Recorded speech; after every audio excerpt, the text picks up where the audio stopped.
Okay, in this video we're going to go over problem 13 on the final exam review. It says use factorial notation.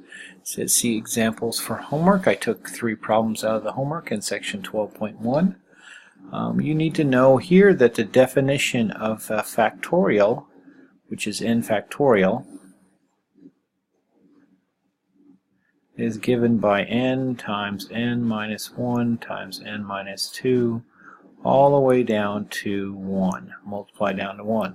So what I'm saying for that is 5 factorial is 5 times 4 times 3 times 2 times 1, which is 20 times 6, which is 120 for that number. Your calculator has a factorial button under probability here, I believe. Math. Oops, it's clear.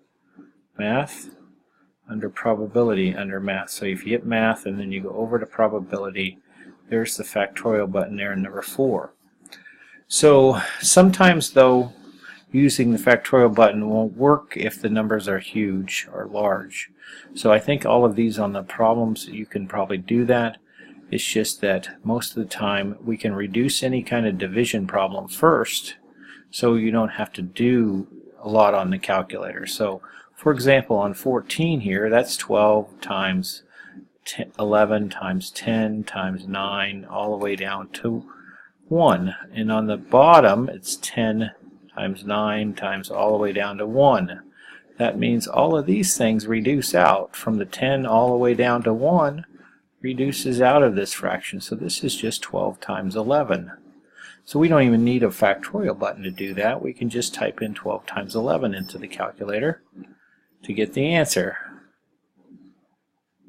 So we can reduce a lot quicker that way if we know that it just all reduces out. A lot of these will reduce out. So we have this one is going to be 132.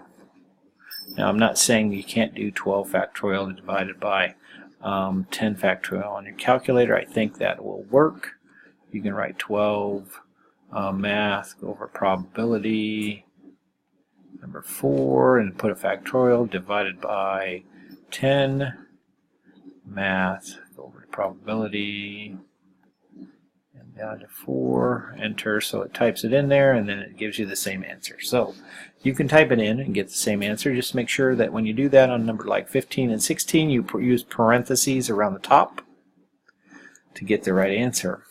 So usually I think it's easier just to reduce and multiply things in my head. So if I were doing this one here in my head, I would just take 5 times 4 times 3 times 2 times 1, and then I got 8 times 7 times 6 times 5 times 4 times 3, 2 times 1, and then on the bottom I have 3 factorial, so it's 3 times 2 times 1, and we can reduce that with one of these 3 times 2 times 1s. So like that, and we don't have to worry about 1. So we just need to multiply all those numbers together to get our answer under this problem. So to do this problem, we just go, this is 20 times 6, so that's 120 times 8 times 7 times 6 times 5 times 4. And we get 80,000, or 806,400. 806,400 as our answer to that one. Alright, you can try 15 on your own, check it in your book. That gives you an answer in the back of the book on this one. So this one's going to be less because you have 4 factorial here. That's more than 3 factorial, so it reduces more out on number 15.